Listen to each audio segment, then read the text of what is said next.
Chapter 2. Saturday morning, the whole summer world was bright, fresh, and brimming with life. There was cheer in every face and a spring in every step. The locust trees were in bloom, and the fragrance of their blossoms filled the air. Tom appeared on the sidewalk with a bucket of whitewash and a long-handled brush. He examined the broad fence. 30 yards of fence, 9 feet high. All gladness left him. Life seemed hollow, and existence but a burden. Sighing, he dipped his brush and passed it along the top plank, repeated the operation, repeated it again, compared the insignificant whitewashed streak with the far-reaching continent of unwhitewashed fence, and sat down on a tree stump, discouraged. Carrying a tin pail and singing Buffalo Gals, Jim came skipping through the gate. Fetching water from the town pump always had been hateful work in Tom's eyes, but now it didn't seem so bad. Tom remembered that there was company at the pump. Children always were there waiting their turn, resting, trading playthings, fighting, and playing. Although the pump was only 150 yards away, Jim never returned with a bucket of water in less than an hour. Even then, somebody usually had to go fetch him. Tom said, "Say, Jim, I'll fetch the water if you'll do some whitewashing." Jim shook his head. "Can't, Master Tom. Old Missus told me I got to go and get this water and not fool round with anybody. She say she expect Master Tom going to ask me to whitewash. So she told me to go along and tend to my own business." "Never mind what she said," said Jim. "Give me the bucket. I'll be gone only a minute. She won't ever know." "I can't, Massa Tom. Old Missus 'ud tear my head off. Her, she never licks anybody. She just whacks 'em over the head with her thimble, and who cares about that? I'll give you a marble, and a crystal clear one." Jim began to waver. "Crystal clear, Jim, and it's a big one." "That's a mighty good marble, but I'd better not, Master Tom. If you'll whitewash, I'll also show you my sore toe." Jim was only human. This attraction was too much for him. He put down his pail, took the clear marble, and bent over Tom's toe with keen interest while the bandage was unwound. In another moment, Jim was flying down the street with his pail and a tingling rear. Tom was whitewashing with vigor, and Aunt Polly was retiring from the field with a slipper in her hand and triumph in her eye. Tom's energy didn't last long. He thought of the fun that he had planned for this day, and his sorrows multiplied. Soon other boys would come, tripping along on all sorts of delightful adventures. They would make fun of him for having to work. The very thought burned him like fire. He took out his worldly wealth and examined it. Marbles, bits of toys, and trash, enough to buy an exchange of work, maybe, but not half enough to buy even half an hour of freedom. He returned his meager possessions to his pocket and abandoned the idea of buying other boys' labor. At this hopeless moment, he had an inspiration. He took up his brush and calmly went to work. Ben Rogers soon appeared, the very boy whose ridicule Tom had most dreaded. Ben hopped, skipped, and jumped, proof that his heart was light and his anticipations high. He was eating an apple. At intervals he gave a long, melodious whoop followed by a deep-toned ding-dong-dong. As he approached, Ben slowed and moved to the middle of the street. He leaned far to the right and slowly rounded back to the left. He was pretending to be the steamboat Big Missouri, as well as captain and engine bells. He imagined himself standing on the hurricane deck giving orders and carrying them out. "Set her back on the starboard, ting-a-ling-ling." Ben's right hand moved in stately circles representing a 40-foot wheel. "Let her go back on the larboard, ting-a-ling-ling." Ben's left hand circled. Tom continued whitewashing, paying no attention to the steamboat. Ben stared at Tom a moment. "Hey, you're a stump, ain't you?" No answer. Tom examined his last touch with an artist's eye. He gave his brush another gentle sweep and examined the result as before. Ben ranged up alongside him. Although his mouth watered for Ben's apple, Tom stuck to his work. "Hello, old chap, you've got to work, huh?" Tom wheeled sharply around. "Why, it's you, Ben. I hadn't noticed." "I'm going swimming. Don't you wish you could? But of course, you'd rather work." Tom briefly contemplated Ben. "What are you calling work? Why, ain't that work?" Tom resumed his whitewashing and answered carelessly, "Maybe it is, maybe it ain't. All I know is it suits Tom Sawyer." "Oh, come on, you don't mean to let on that you like it." The brush kept moving. "I don't see why I shouldn't like it. Does a boy get a chance to whitewash a fence every day?" That put the matter in a new light. Ben stopped nibbling his apple. Tom daintily swept his brush back and forth, stepped back to note the effect, added a touch here and there, and again examined the effect. Ben watched every move, getting more and more interested. "Say, Tom, let me whitewash a little." Tom considered, was about to consent, then changed his mind. "No, it wouldn't hardly do, Ben. Aunt Polly's awful particular about this fence. It's right here on the street. If it was the back fence, I wouldn't mind, and she wouldn't, but she's awful particular about this fence. It's got to be done very careful. I reckon there ain't one boy in 1,000, maybe 2,000, that can do it the way it's got to be done." Let me try, just a little. I'd let you if it was me, Tom. I'd like to, honest. But Aunt Polly, well, Jim wanted to do it and she wouldn't let him. Sid wanted to do it and she wouldn't let Sid. You see the situation. If you was to tackle this fence and anything was to happen to it, oh, shucks, I'll be careful. Let me try. Say, I'll give you the core of my apple. Well, here. No, I'm afraid. I'll give you the whole apple. Tom gave up the brush with reluctance in his face, but eagerness in his heart. While the former steamboat worked and sweated in the sun, the retired artist sat nearby on a barrel in the shade, dangled his legs, munched his apple, and planned the slaughter of more innocents. There was no lack of material. Boys happened along every little while. They came to jeer, but remained to whitewash. By the time Ben was tired out, Tom had traded the next chance to Billy Fisher for a kite in good repair. When he gave out, Johnny Miller brought in for a dead rat and a string to swing it with. And so on, hour after hour. By mid-afternoon, Tom had gone from poverty to wealth. Besides the things already mentioned, he had collected a fragment of chalk, a piece of blue glass to look through, a knife handle, a worn-out window frame, a key that wouldn't unlock anything, the glass stopper from a bottle used to serve wine, a dog collar, but no dog, a brass doorknob, a tin soldier, 4 pieces of orange peel, 6 firecrackers, 12 marbles, and a one-eyed kitten. He'd had a good, idle time with plenty of company, and the fence had received 3 coats of whitewash. If Tom hadn't run out of whitewash, he would have bankrupted every boy in town. Tom told himself that life was not so hollow after all. Without knowing it, he had discovered a law of human psychology. To make someone want something, make that thing hard to get. If Tom had been a great and wise philosopher, like this book's author, he now would have realized that work is whatever someone is obliged to do, whereas play is whatever someone is not obliged to do. This would have helped Tom understand why carrying something up a hill is work, while mountain climbing is play.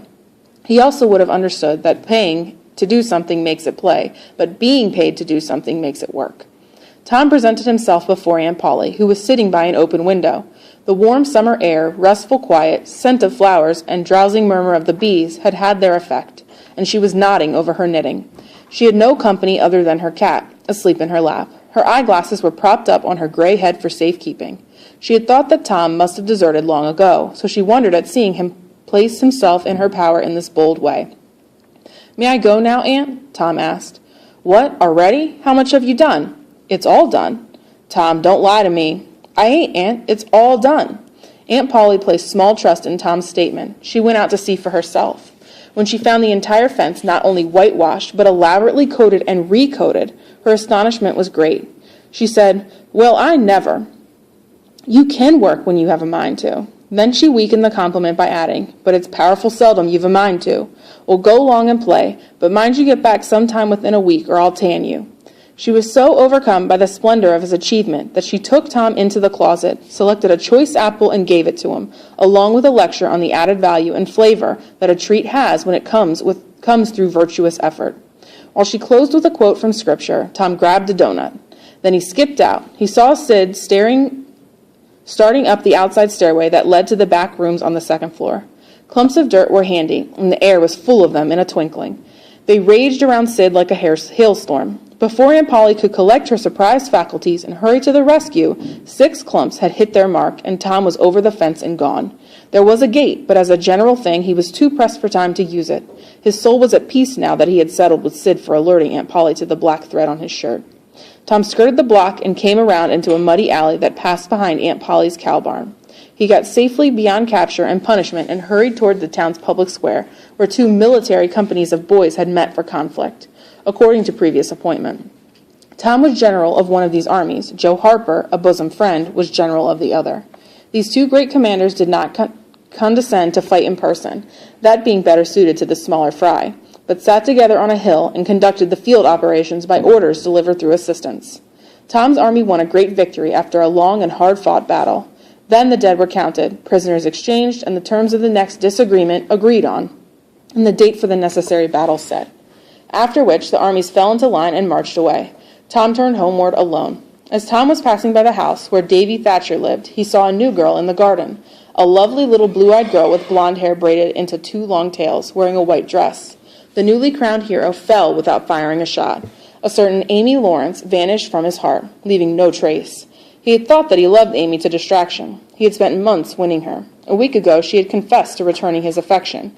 Now he worshipped this new angel. When he saw that she had noticed him, he began to show off in all sorts of absurd ways. By and by, while he was performing some dangerous gymnastics, he glanced aside and saw that the girl was headed toward her house. Tom came up on the fence and leaned on it. The girl halted a moment on the steps and then moved toward the door.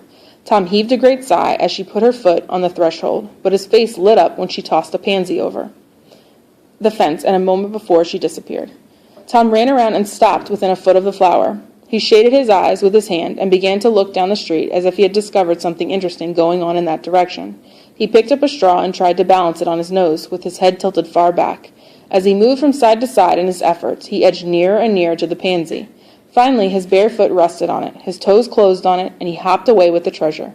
He disappeared around the corner and buttoned the flower inside his jacket next to his heart, or his stomach. He was not well informed about anatomy. Then he returned and hung around near the fence until nightfall, showing off as before. But the girl didn't show herself again. Tom comforted himself with the hope that she had been watching him from some window. Finally, he reluctantly strode home.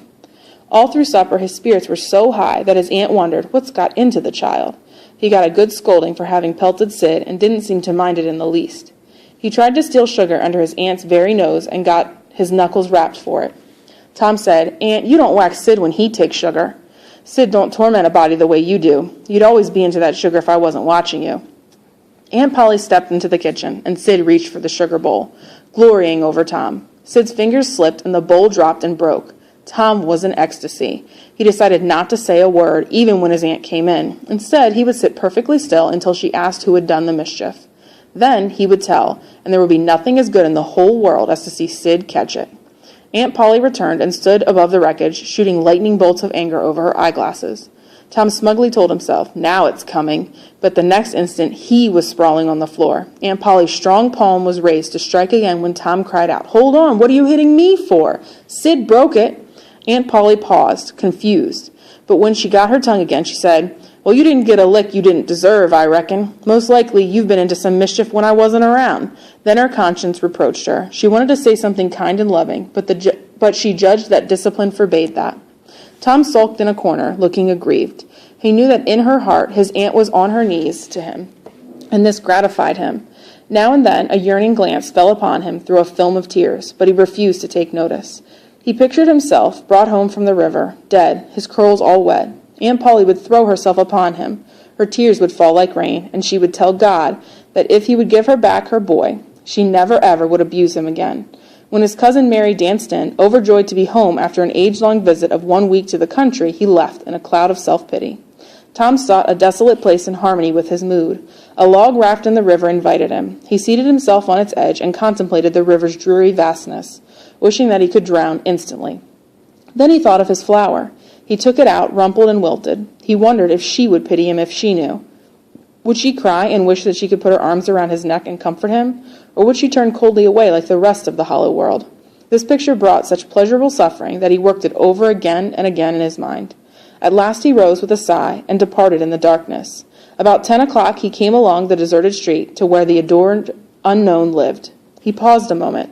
A candle cast a dull glow on the curtain of the second-story window. Was the sacred presence there? He climbed the fence and stole through the plants until he stood under the window. He looked up at it for a long time, with emotion.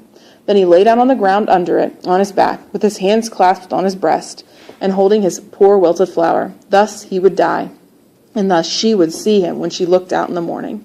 The window was raised, and a maid's harsh voice broke the holy calm, and a flood of water drenched the poor martyr. The strangling hero sprang up. There was the sound of a missile whizzing through the air, mingled with a murmured curse. The sound of shattering glass followed. Tom shot over the fence and away into the gloom. Not long after, Tom undressed for bed, surveyed his drenched garments by candlelight. Sid awoke but said nothing, because there was danger in Tom's eyes.